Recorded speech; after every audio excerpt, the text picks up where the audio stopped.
And that's because technology is actually an extension and acceleration of the evolutionary force that is operating throughout the universe and that made life. And so, again, this is a little cosmic, but there are, the physicists see there's three kind of general phases in the history of the universe. And initially, it was all energy. And then, as the universe expanded, the energy was able to cool down into matter, because you know energy and matter equivalent, right? And now we have a third force with the arrival of biology, at least in our corner of the universe, where information is the main thing. And what the scientists do know is, in fact, that these three things, energy and matter and information, are actually related. They actually have, you actually can convert. You have Einstein's, energy and matter equivalency, and then there's the current equivalency between energy and information. So the three things of energy, matter, and information are really just three different ways of describing our same reality. But initially, the universe was primarily dominated by energy. Then, for most of the time, it's generated by matter. And now, in this little corner of the world, it's being dominated by information. So we have an information-centric view of what's going on. So we think about life and mind and technology all in terms of information processing. So what's the one universal law about the universe is entropy, that things are running down, you can't stop that, except every now and then these local places where things are running up. So while the rest of the universe is running down, we have life getting more and more complicated, and technology is being the most recent complication of life, the most recent complexity of life. It's running up, and it runs up by actually making the entropy run down faster. So that's the formula. So you send energy down faster, and you can build up a little bit at the same time. That self-organization is what we see in galaxies, planets, stars, and life, an extension of that, the same forces, and now technology is the same thing. So what I'm suggesting, the reason why I'm going through all this, is that technology is an extension of the same forces that work in life, okay? And one of the things we see about this technology, if we look at the amount of energy that flows through a gram of matter per second, that we see an increasing trend towards that you have, stars process, even though they're a powerful amount of energy, they last a very long time and there's very dense, that actually life processes energy more densely than even a star does. And technology processes energy even more densely than life does. And the most dense energy thing that we know about is actually the chip in your computer.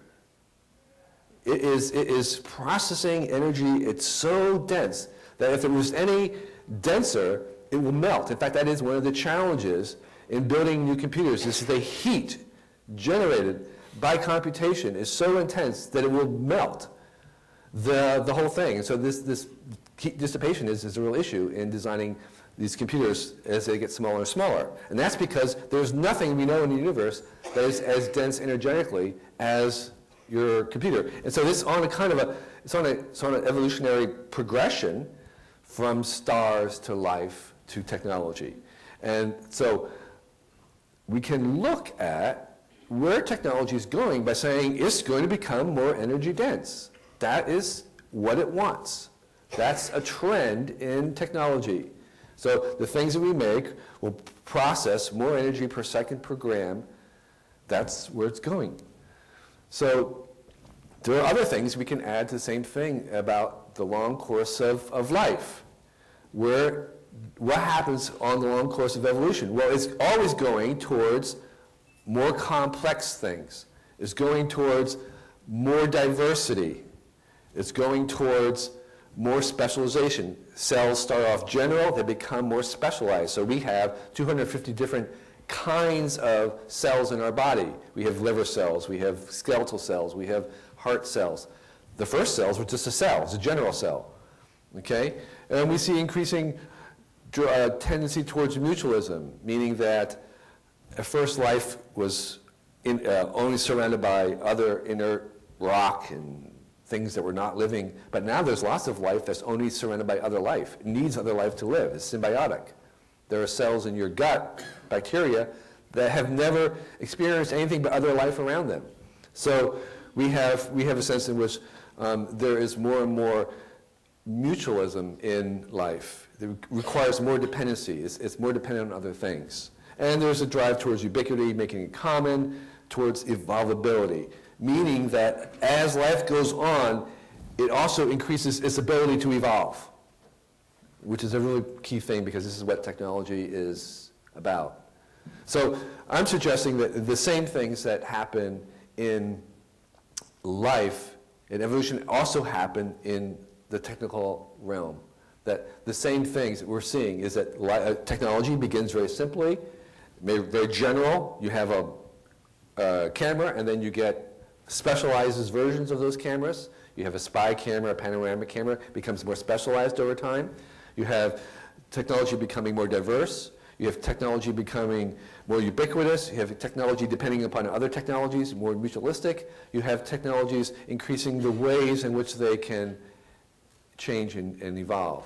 So we can stand back and we can look and say, where is technology going? And we can say it's going in all these directions. That if we want to look at the future, technology is never going to get more simple.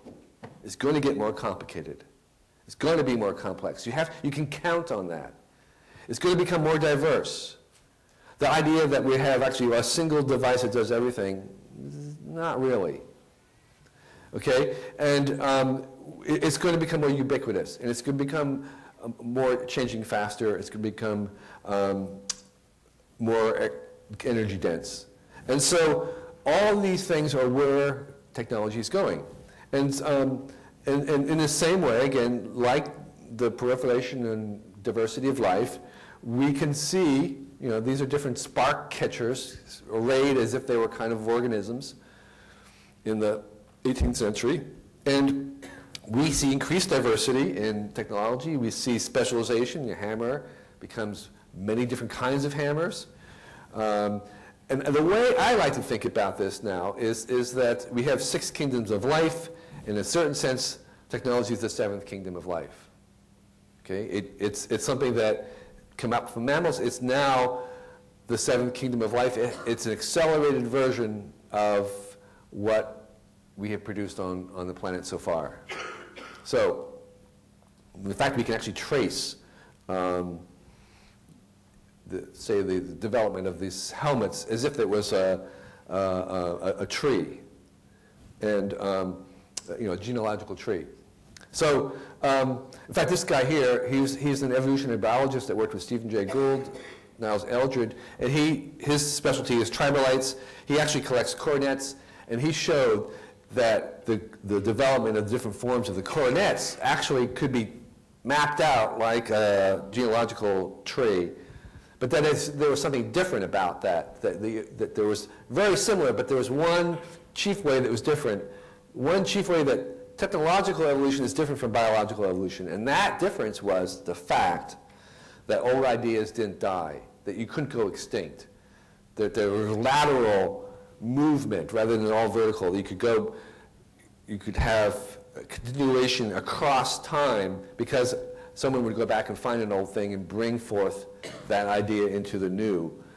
So what we see is, in fact, that it's very, very rare that anything ever goes extinct in technology. So while we have all this new stuff, we have to remember that the old stuff is always still there with us. We always have the option of going back. You can buy a brand new flint antler bone made exactly the same way that cavemen made. You can buy one brand new now. In fact, what I did was I actually challenged somebody, a historian of science, and said, I don't think things go extinct. He says, what about, steam-powered cars? And I said, well, what about it? He says, they don't, they're gone. Well, I went on the internet within an hour and could find a brand new valve for a Stanley steam-powered car. And then I took a challenge. I actually took a page, a random, actually a challenging page from the 1998 Montgomery Ward catalog. It's like a Sears catalog of old farm implements. And I said, how many of these are they still making brand new? Not just the antiques. I want ones that where they're still making these brand new. And I found every single one of them. Somewhere in the world, they're making them brand new. Whether maybe they're using them in India, or it's the Amish, or it's someone else. So the old doesn't go away. And what we're getting with the new is we're increasing options. If anybody here is dissatisfied and wants to live a simpler life, you can get on a bus or a plane and you can choose your time and live exactly like that. You want to live like a caveman, you can get on a plane and tomorrow, leave everything behind and walk into the jungle. You can do that. Or you can go live like the Amish, or you can live like in 1950. It doesn't matter. You can choose it. But very few people do, because what we get, we want options and choices. And that's what we leave when we go back in time. So every one of these is still going. Old things don't die. And I think what I want to stress is that this system itself has certain biases. It's moving in certain directions. And we can take the long view and say, if we look at technology, ask where it's going to become more complicated. It's going to become more diverse, more mutualistic, more evolving faster, and more energy dense. What's interesting is that I did a calculation.